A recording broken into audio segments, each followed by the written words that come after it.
Hello and welcome to Games from Folktales, a podcast that mixes historical research and tabletop role-playing settings. I'm your host, Timothy Ferguson. This week, we continue our quest through Cornish folklore in an effort to accrue sufficient material to create a gazetteer so that Cornwall, the obvious starting position for new covenants in the United Kingdom, is fleshed out to more detail. This month, it's fairies. For technical reasons based on my podcasting plan, I'm required to do this material this evening, so it's going to be a little bit rawer. You're going to get more folklore.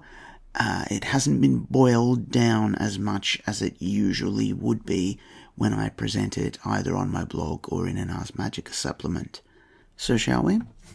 As a reminder, the core text for this series is Popular Romances of the West of England, or The Drolls, Traditions and Superstitions of Old Cornwall by Robert Hunt. This is available for free from Internet Archive, Project Gutenberg, and the like. There is no LibriVox recording. I use LibriVox recordings a great deal in this podcast, so sadly, rather than being able to switch out into another voice, you'll have to listen to me the whole time. Hunt divides Cornish fairies into 5 tribes: small people, spriggans, piskies, buckers, and brownies. From a game perspective, there are obviously at least 2 more tribes: the giants, who we've already covered, and the merfolk, who I'll cover in a future episode because I'm following Hunt's text quite closely. Small people. Small people are the courtly fairies, which Hunt compares to the creatures in Shakespeare's A Midsummer Night's Dream. These sorts of creatures arguably don't exist in folklore in 1220. They rise to become what people think of as the generic for fairies during the Victorian period. In 1220, fairies don't even have wings. He begins with origin myths, and as he notes, these may refer to all types of fairies rather than just the small people. If you're familiar with the first edition of Fairies, you may have heard this before. Quoting Hunt, "Of the small people I have heard 2 accounts. Indeed, it is by no means clear that the tradition of their origin does not apply to the whole 5 branches of this ancient family. The small people are believed by some to be the spirits of the people who inhabited Cornwall many thousands of years ago, long before the birth of Christ. That they were not good enough to inherit the joys of heaven, but they were too good to be condemned to eternal fires. When they first came into this land, they were much larger than they are now, but ever since the birth of Christ, they've been getting smaller and smaller. Eventually, they'll turn into murrions, ants, and will be lost from the face of the earth. In Cornwall, as in Wales, another popular creed is that the fairies are druids, becoming, because they would not give up on their idolatries, smaller and smaller. These small people in many things closely resemble the elves of Scandinavia." I'd just like to break in on Hunt here to say, not really, but moving on. "These small people are exceedingly playful amongst themselves, but they are usually demure when they know any human eye sees them. They commonly aid those people to whom they take a fancy, and frequently have been known to perform the most friendly acts towards men and women." End quote. Linguistically, in parts of Cornwall, there are odd synonyms for fairies. Moths, ants, and ferrets seem to be related to fairies. In parts of Cornwall, they are said to be of the old faith. This, because the book is from the 19th century, is Catholicism. Here's a little poem from Bishop Corbett in 1648. "The fairies were of the old profession. Their songs were Ave Maries. Their dances were procession. But now, alas, they are all dead, or gone beyond the seas, or further for religion fled, or else they take their ease." Hunt then tells the same stories many, many times about these little people. Honestly, if you've bought any Ars Magica supplements, you've seen these already, so I'll give brief versions. Changelings. Hunt says he's seen children who've been claimed as changelings. He said they have mesenteric illness. He gives a physical description. The countenance much altered, their eyes glassy and sunk in their sockets, the nose sharpened, the cheeks of a marble whiteness, unless they were flushed with hectic fever of the lips, sometimes swollen, and of a deep red colour, and small ulcers not unfrequently at the angles of the mouth, the wasted frame, with sometimes strumous swellings, and the unnatural abdominal enlargement which accompanies diseases of the mesenteric glands, gives a very sad and often a most unnatural appearance to the sufferer." End quote. There are many ways of getting your baby back, but these are basically child abuse, so let's skate past them rapidly. I only mention them as a plot hook because a demon might convince step-parents to treat their wards as changelings. I mention step-parents because there's an argument that there's a divine protection in Ars Magica in the bond between parents and their children, like the true love or true friend virtue. There are a few stories of foundlings who are fairies raised by humans, who, after they've grown, are called away by their parents. Such creatures could be fairy allies for player characters, foster brothers, or foster sisters. I'd also like to flag a lovely version of the story which Hunt gives. Cornish fairies are known to kidnap, wash, and groom children whose parents are neglectful. They return the child unharmed, asleep, scented with rare oils, and surrounded in flowers. This is apparently deliberately slightly sinister. It's how children are buried in Cornwall at the time he's writing. Their parents tend to sober up quickly and treat their children well afterwards. A red cap with a spare evening and the right magic items could do a world of good for some poor child in Cornwall by pretending to be a fairy. Moving on to the next class of stories, it's the Fairy Widower. Hunt gives 3 versions of the Fairy Widower, which you'll certainly know, if not by that name. I'm going to condense it down. A farm girl goes to a fair seeking a place. That's a job for our American friends. Or a woman who has recently lost a baby is offered a job as a wet nurse. The woman is led away by a new employer who sometimes blindfolds her, to which she acquiesces on the assumption that he's a lord and the baby is a bastard, so she's being taken privately to wherever the baby is being raised. They arrive in a splendid room with a banquet laid out, or in a great garden, and she meets a tiny angelic boy, and the woman is told this is her charge, and one of her duties is to wash his face each day with water from a particular ewer, or put a certain ointment in his eyes, but make sure she doesn't use the magical material herself. Eventually she gets some of it in one eye, and sometimes this leads to her being thrown out, or she just finishes her contract and goes home. Later she sees the widower in the market, but remarks she can only see him in one eye. The fairy then curses her to blindness in that eye and vanishes. She becomes poor, and she pines for the luxuries of the fairy court. There seems to be an awful lot of this going on. Well, it at least reaches the thrice's enemy action level. Is the suffering of the woman what's really required to suckle the baby?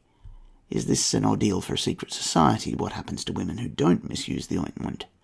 The ointments are said to be made of 4-leaf clover gathered at certain phases of the moon, and to render the invisible visible and men invisible. I'm not sure that's as useful as it superficially sounds, because it doesn't seem to turn you invisible. It just means you can't see mortal people anymore. If it were open to the broader interpretation, we'd have a sort of hedge witchery here. Seeing fairies, invisibility, certainly enough power for a companion. Powering on, the small people's gardens. Hunt gives a lovely quote about a Reggio here, so I'm going to go verbose. If the adventurous traveller who visits the Land's End district will go down as far as he can on the southwest side of the Logan Rock cairn and look over, he will see in little sheltered places between the cairns, close down to the water's edge, beautiful green spots with here and there some ferns and cliff pinks. These are the gardens of the small folk. They are beautiful little creatures who appear to pass a life of constant enjoyment amongst their own favourite flowers. They are harmless, and if man does not meddle with them when they're holding their fairs, which are indeed high festivals, the small folk never interfere with man or anything belonging to him. They are known to do much good, especially when they discover a case of oppressed poverty, but they do it in their own way. They love to do good for its own sake, and the publication of it in any way draws down their censure, and sometimes severe anger, on the object whom it was their purpose to serve. To prove that these lovely little creatures are no dream, I may quote the words of a native of St. Leven. As I was saying, when I have been to sea close under the cliffs of a fine summer's night, I have heard the sweetest of music and seen hundreds of little lights moving amongst what looked like flowers. Aye, and they are flowers too, for you may smell the sweet scent far out to sea. Indeed, I have heard many of the old men say that they have smelt the sweet perfume and heard the music from the fairy gardens of the castle when more than a mile away from the shore. Strangely enough, you can find no flowers but the sea pinks in these lovely green places by day. Yet they've been described by those who have seen them in the midsummer moonlight as being covered with flowers of every colour, all of them far more brilliant than any blossom seen in any mortal garden." End quote. I'd make 2 comments. If I let the player characters into the gardens, I'm not sure if I'd prefer them as full-size, surrounded by tiny creatures, or I drink them down and have them surrounded by massive bugs and beetles. The other is that the fairies here don't want credit. They are not the story. They can't be the main character and still derive maximum vitality. Fairy fairs. Hunt then gives several fairy fairs. The place names he gives are a bit difficult because they're named for people who were born after 1220, but I'll quote Hunt to give a taste of what player characters might find. Bow Lane in Gurmo was a notorious place for piskies. One night Daniel Champion and his comrade came to Godolphin Bridge, and they were a little overtook with liquor, and they came to Ball Lane, and they found it covered all over from end to end, and the small people holding a fair there with all sorts of merchandise, the prettiest sight they ever met with. Champion was sure he saw his child there, for a few nights before, his child in the evening was as beautiful as one as could be seen anywhere, but in the morning was changed to one so ugly and wizened as could be, and he was sure the small people had done it. And the next day, telling the story at Croft Gothel, his comrade was knocked backwards, thrown into the bob pit, and just killed. Obliged to be carried to his home, Champion followed, and was telling of their adventure with the small people when one said, "Don't speak about them. They are wicked, spiteful devils." No sooner were the words uttered than the speaker was thrown clear over the stairs and bruised dreadfully, a convincing proof to all present of the reality of the existence of the small folks. End quote. Note the taboo on insulting the Fae. The fair folk, the good neighbours. This isn't just politeness, this is propitiation of the spirit. The Gump of St. Just. Again a quote from Hunt. Many of the good old people were permitted to witness their revels, and for years they've delighted their grandchildren with tales of the songs they've heard and of the sights they've seen. To many of their friends those fairies have given small but valuable presents. But woe to man or woman who would dare intrude upon the ground occupied by them at the time of their high festivals. There was a covetous old hunks in St. Just, never mind his name. He was severely punished. Let that suffice well. This old fellow had heard much of the riches displayed by the little people when going on holiday on the Gump, that he resolved to get some of the treasures. He learned all he could from his neighbours, but kept his intention to himself. It was during the harvest moon. The night was a softened day, and everything abroad on such a night should have been in harmony with its quiet brilliancy. But here was a dark soul passing along, making a small eclipse with his black shadow. The old man stole toward the rendezvous of the good people, as some were fond of calling them, anxiously looking out for the treasures which he coveted. At length, when he had not advanced far on the Gump, he heard the music of a most ravishing kind. Its influence was of a singularly mysterious character. As the notes were solemn and slow, or quick and gay, the old man was moved from tears to laughter, and on more than one occasion he was compelled to dance in obedience to the time. Notwithstanding that he was almost bewildered by the whirling motion to which he was compelled, the old man kept his wits awake, and waited his opportunity to seize some fairy treasure, but as yet nothing remarkable presented itself. The music appeared to surround him, and, as he thought, to come closer to him than it was at first, and although its sound led him to believe that the musicians were on the surface, he was impressed with an idea that they were really beneath the earth. Eventually there was a crash of sound, startling beyond description, and the hill before him opened, all now ablaze with variously coloured lights. Every blade of grass was hung with lamps, and every furze bush was illuminated with stars. Out of the opening in the hill marched a host of Spriggans as if to clear the road. Then came an immense number of musicians, playing every kind of instrument. These were followed by troop after troop of soldiers, each troop bearing aloft their banner, which appeared to spread itself, to display its blazonry without the assistance of any breeze. All these arranged themselves in order over the ground, some here, some there.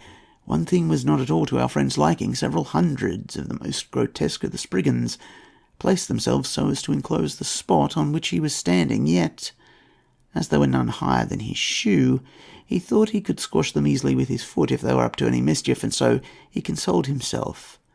This vast array having disposed of themselves, first came a crowd of servants bearing vessels of silver and vessels of gold, goblets of cut diamonds, rubies, and other precious stones.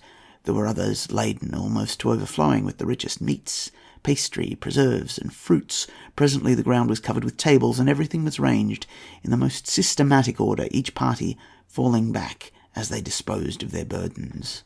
The brilliancy of the scene nearly overpowered the old man, but when he was least prepared for it, the illumination became 1,000 times more intense.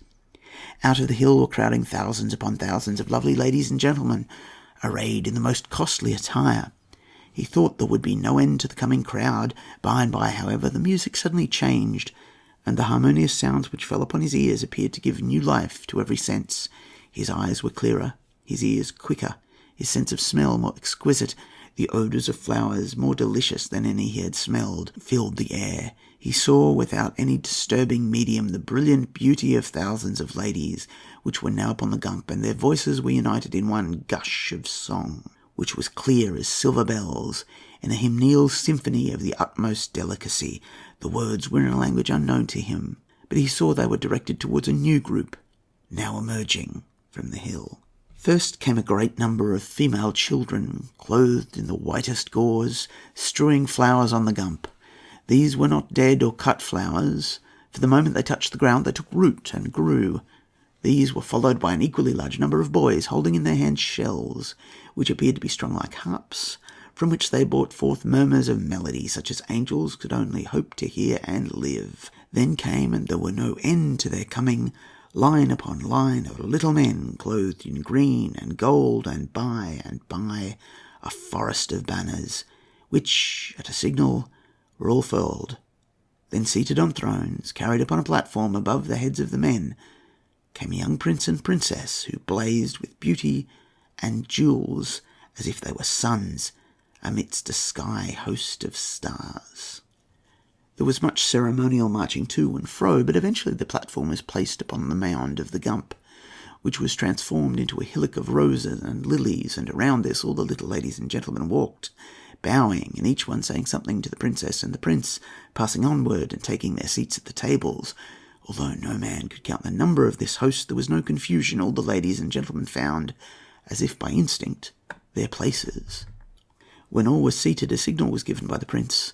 Servants in splendid liveries placed tables crowded with gold plate and good things on the platform, and every one, the prince and princess included, began to feast with a will. Well, thought the old man, now is my time. If I could crawl up to the prince's table, I should have a catch sure enough, and become a rich man for life. With his greedy mind fixed on this one object, and unobservant of everything else, he crouched down, as though by doing so he could escape observation, and very slowly and stealthily advanced among the revellers. He never saw the thousands of Spriggans had thrown little strings about him, and that they still held the threads. The presence of this selfish old mortal did not in any way discompose the assembly. They ate and drank, and were as merry as though no human eye were watching them. The old man was wondrous cautious, lest he should disturb the feasters. Consequently, a long time was spent in getting, as he desired, to the back of the mound. At length he reached the desired spot, and to his surprise all was dark and gloomy behind him, but in front the mound was all a blaze of light. Crawling like a serpent on his belly, trembling with anxiety, the old man advanced close to the prince and princess. He was somewhat startled to find, as he looked out over the mound, that every one of the thousands of eyes in the multitude was fixed on his. He gazed a while, all the time screwing his courage up. Then, as a boy who would catch a butterfly, he took off his hat and carefully raised it, so as to cover the prince, the princess, and their costly table. And when about to close it upon them, a shrill whistle was heard. The old man's hand was fixed powerless in the air, and everything became dark around him. Whir, as if a flight of bees were passing him, buzzed in his ears. Every limb from head to foot was as if struck full of pins and pinched with tweezers. He could not move. He was chained to the ground. By some means he had rolled down the mound and lay on his back with his arms outstretched, arms and legs secured by a magic chain to the earth.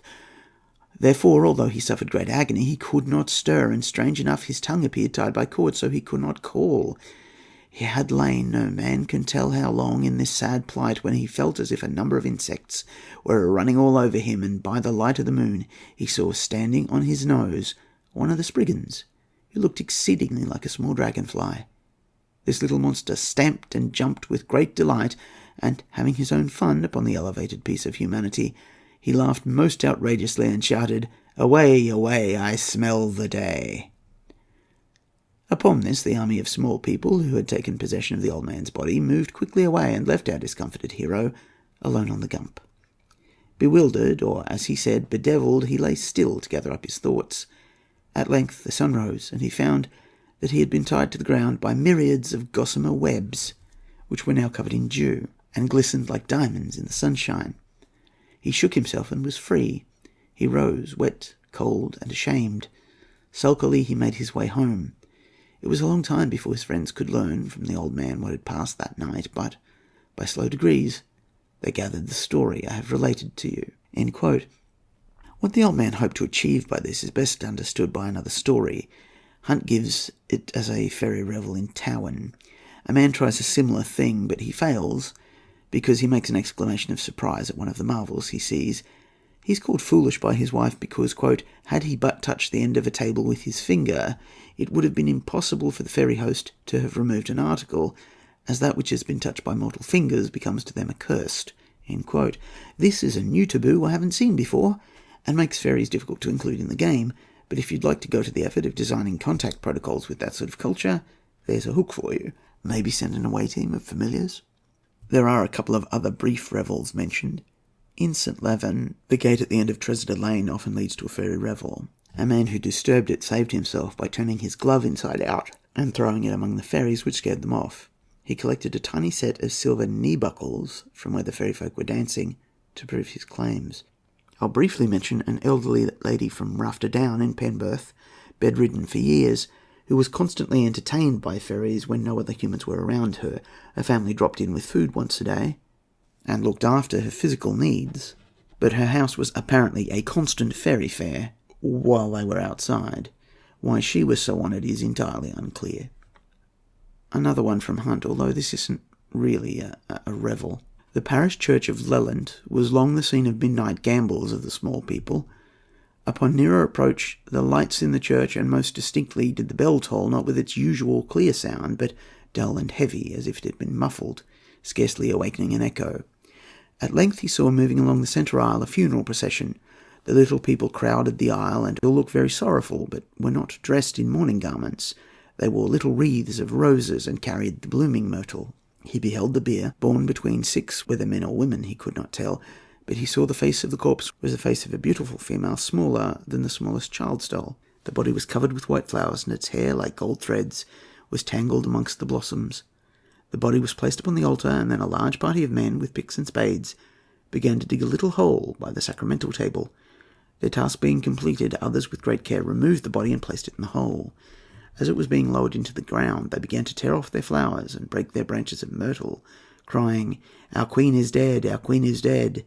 At length, one of the men who had dug the grave threw a shovelful of earth on the body, and the shriek of the fairy host so alarmed Richard he involuntarily joined it. In a moment all the lights were extinguished, and the fairies heard flying in great consternation in every direction. Many of them brushed past the terrified man, shrieking, and pierced him with sharp instruments. He was compelled to save his life by the most rapid flight. There are some fairies aligned to the infernal and divine realms, so presumably these are Dominion fairies? One last little note. Ants. To quote Hunt again, "The ant is called by the peasantry a Murrian. It's believed that these are small people in a state of decay from off the earth. It is deemed most unlucky to destroy a colony of ants. If you place a piece of tin in a bank of Murrians at a certain age of the moon, it will be turned into silver." That sounds to me like a lovely visit. So this episode's becoming unwieldily long. I'm going to break it here and come back with the other tribes, the Piskies, Buckers, Brownies, and Spriggans, next week. On the blog and in the monthly PDF notes, I'll place a creation template for small people, including notes for powers to transform into some of the creatures like ants and ferrets. I need a better sign-off tagline. Then, see you next week.